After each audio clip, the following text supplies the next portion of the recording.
आगा जी, 21 वाला मैच चाहिए इंडिया के साथ। मिल गया मैच, अच्छे तरीके से जवाब मिल गया।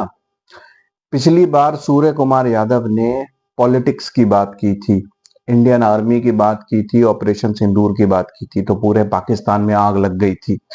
पाकिस्तान के इंटीरियर मिनिस्टर मोहसिन नकवी पागल हो गए थे, लेकिन डर के मारे वो बीसीसीआई के ऊपर, इंडिया के ऊपर हाथ नहीं डाल सकते थे। तो उन्होंने मैच रेफरी एंडी पाइक्रॉफ्ट, जो जिम्बाब्वे के हैं, अगर वो मैच रेफरी जिम्बाब्वे के नहीं होके ऑस्ट्रेलिया या इंग्लैंड के होते तो मोहसिन नकवी की वहां भी फट जाती। वहां भी वो कुछ नहीं करता। जिम्बाब्वे के मैच रेफरी को उसने टारगेट किया क्योंकि उसको लगा कि ये एक सिंपल टारगेट होगा और यहाँ पर वो जीत कर अपने देश में अपनी जाहिल आवाम को ये दिखाएगा कि देखो हमने तुरंत एक्शन लिया, अब तो हम बीसीसीआई के आगे झुकते नहीं है। जबकि उसने रियल टारगेट, अगर आपको किसी बिल्डिंग में जाने से कोई दरबान रोकता है और कहता है कि भाई मुझे मालिक ने मना किया है, अब आप अलाउड नहीं है, तो आप दरबान पे केस करेंगे कि आप मालिक के ऊपर केस करेंगे?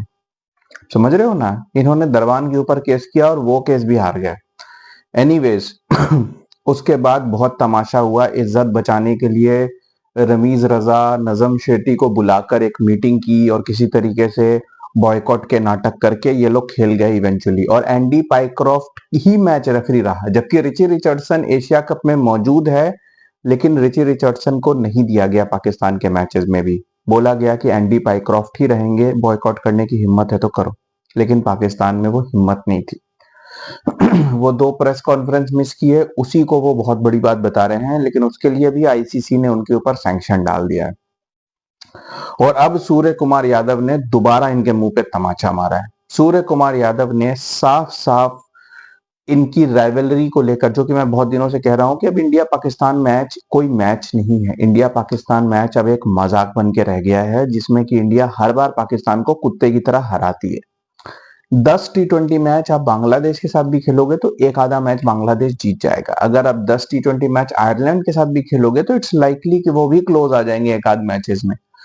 तो इतने मैचेस के बाद अगर पाकिस्तान कभी एक आध मैच जीत जाता है तो उसको कोई बड़ी बात नहीं है, it will be an upset, और जिसको कहते हैं ना कि India has had a bad day, वो वाली बात है। क्योंकि T20 क्रिकेट है, 20 ओवर की क्रिकेट में एक अच्छा स्पेल, एक अच्छा कैमियो मैच बदल देता है। तो अब पाकिस्तान की क्रिकेट में वो जान है नहीं, लेकिन बयानबाजी, क्रिकेटर्स तो साले जाहिल हैं कुत्ते, बक बक बक बक करते रहते हैं, सोशल मीडिया पे उछल कूद करते रहते हैं। ग्राउंड में उतरे, ग्राउंड में भी वही हरकत करने की कोशिश की गई, ग्राउंड में गालियां पड़ गई, हार गए मैच। जितने नाटक कर लो, जितनी उछल कूद कर लो, इवेंचुअली क्या हुआ? आप हार गए, आप मैच भी हार गए। और आपको इस बार दूसरी स्टेटमेंट से टारगेट किया गया, इस बार क्रिकेट की बात की गई। साफ साफ सूर्य कुमार यादव ने कह दिया कि कोई राइवलरी नहीं है।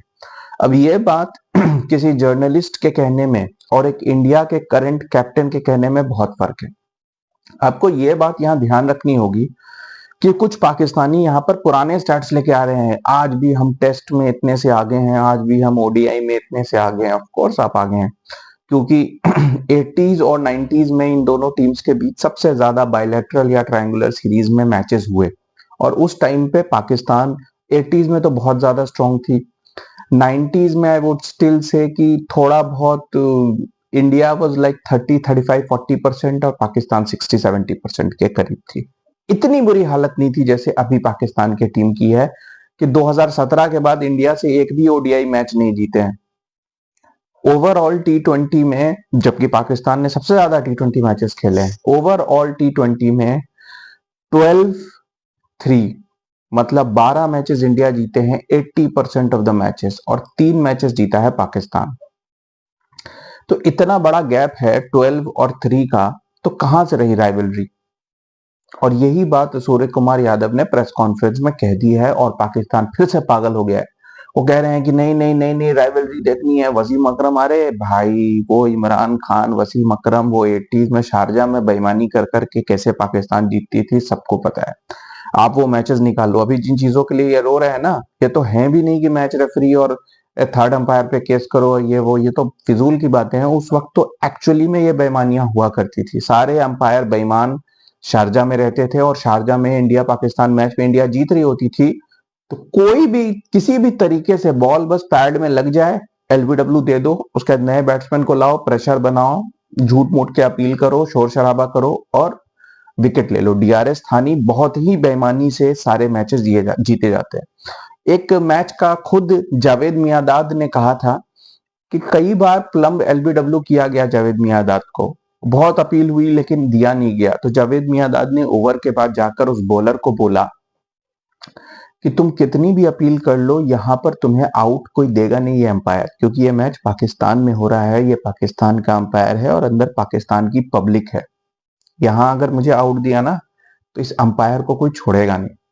तो तुम्हें अगर मुझे आउट करना है तो या तो क्लियर कैच आउट कराओ, कॉट बिहाइंड भी नहीं मिलेगा, या तो स्लिप में या किसी फील्ड में आउटफील्ड में कैच आउट कराओ या मुझे बोल्ड करो, उसके अलावा तुम्हें विकेट नहीं मिलेगी। तो इतनी खुलेआम बेईमानी चलती थी, इसी वजह से पाकिस्तान आगे है। जब से डीआरएस आया है, जब से आईसीसी एक पैनल बन गया है, एक बॉडी बन गई है रेगुलेटरी, आप देख लो कि पाकिस्तान कहाँ है। आप पिछले 20-22 साल के रिकॉर्ड निकाल कर देख लो तो राइवलरी तो कहीं है ही नहीं। उसके ऊपर से इन दोनों ने जो तमाचा मारा है, अभिषेक शर्मा और शुभमन गिल ने, आप इन दोनों ने साफ साफ ट्वीट करके कहा है कि यू टॉक वी विन। अब वो बयानबाजी, अब मतलब सीधी सीधी बात है, कोई बॉलर अगर विकेट ले या बैट्समैन को बीट करे और तब वो जाकर आंखें दिखाए तो समझ में आता है। यहाँ तुम्हारे 8 ओवर में 100 रन है और तुम बैट्समैन के पास जा रहे हो तो गाली देगा ना बैट्समैन, वो तो तुम्हें चौके छक्के मार रहा है, तुम्हें गाली सुननी पड़ेगी। वेंकटेश प्रसाद को जब आमिर सोहेल ने बाउंड्री मारी थी और बैट दिखाया था तो वेंकटेश प्रसाद उस वक्त लड़ने नहीं गया था पागल की तरह। वेंकटेश प्रसाद चुपचाप वापस बॉलिंग क्रीज पे आया, उसने सोचा, स्लोअर बॉल फेंकी। आमिर सोहेल भी एक जाहिल ही था, उसको स्लोअर बॉल फेंकी, उसको तो समझ में आया नहीं, उसको तो लगा कि मैं मारूंगा बाउंड्री जाएगी, बोल्ड हुआ। तब वेंकटेश प्रसाद ने उसको गाली दी और वह आज भी इंडिया पाकिस्तान का सबसे आइकॉनिक मोमेंट है। मेरे ख्याल से बहुत सारे मोमेंट्स हैं लेकिन जो वेंकटेश प्रसाद ने आमिर सोहेल की पैंट उतारी थी ना, उससे आइकॉनिक कुछ नहीं है। तो उसके लिए उसने ये नहीं कि आमिर सोहेल ने बैट दिखाया तो वो चला गया कि मैं तेरा कॉलर पकड़ूंगा और गालियां देने लग गया। नहीं नहीं नहीं, नहीं। वो अनपढ़ जाहिल नहीं है, वो पाकिस्तानी नहीं है।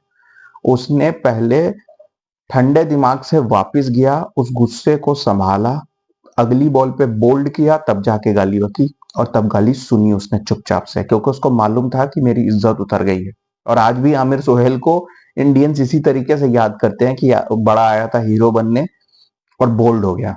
अभी वेंकटेश प्रसाद, मतलब जिसको हम भागता हुआ स्पिनर कहते थे इंडिया में, हम ये कहते थे कि अनिल कुंबले की शायद क्विकर वन जो है वो वेंकटेश प्रसाद की बॉल से फास्ट होगी, और उसने बोल्ड कर दिया था आमिर सोहेल को इसी चक्कर में, क्योंकि वो जाहिल को लगा कि भाई मैं बहुत बड़ा प्लेयर हूं, मैं तो धमकी दूंगा।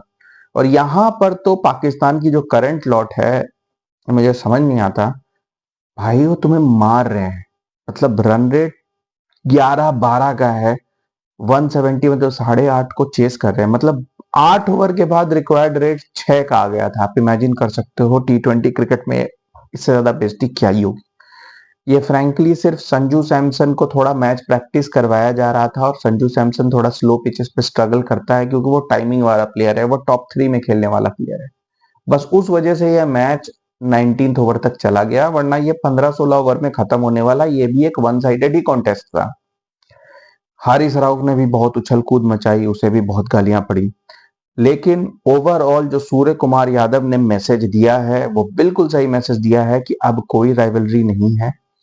पिछले आप कुछ भी सालों के स्टैट्स निकाल के देख लो, 10 सालों के, पाकिस्तान ने 2015 से लेके 2025 अभी तक में सिर्फ एक वनडे जीता है इंडिया से, वो 2017 का champions trophy final. Again it was just an upset, India had a bad day, Pakistan had a good day, वो जीत गए। एक स्पेल पड़ गया मोहम्मद आमिर का, उसने टॉप 3 को इंडिया के निपटा दिया और वहां से इंडिया 340 का चेस, बड़ा चेस था, हार गई।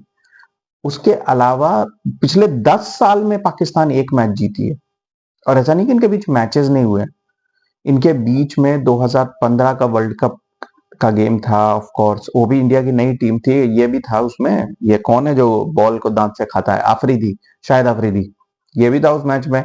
2019 का वर्ल्ड कप हारे, 2018 के एशिया कप के 2 मैचेस ओडीआई में हुए वो हारे, 2017 में चैंपियंस ट्रॉफी के फाइनल के पहले लीग स्टेज मैच वो हारे, 23 का वर्ल्ड कप, 23 का एशिया कप, 25 की चैंपियंस ट्रॉफी, कितने मैचेस हारा है पाकिस्तान। T20 क्रिकेट में भी एक 2021 में एक मैच जीत गया, 2022 के एशिया कप में सुपर 4 का मैच जीत गए थे। उसके बाद से तो उनको लगा कि भाई हम इंडिया से बहुत स्ट्रांग टीम है, उसके बाद से क्या हालत हो गई है। 2022 में T20 वर्ल्ड कप हारे, 2024 में आप T20 वर्ल्ड कप का मैच हारे, और यहाँ आप 2 मैचेस हार गए। लेकिन नहीं, हम जीते थे 2021 में, हम जीते थे 2021 में, बेशर्मों की तरह शोर शराबा मचाया हुआ है।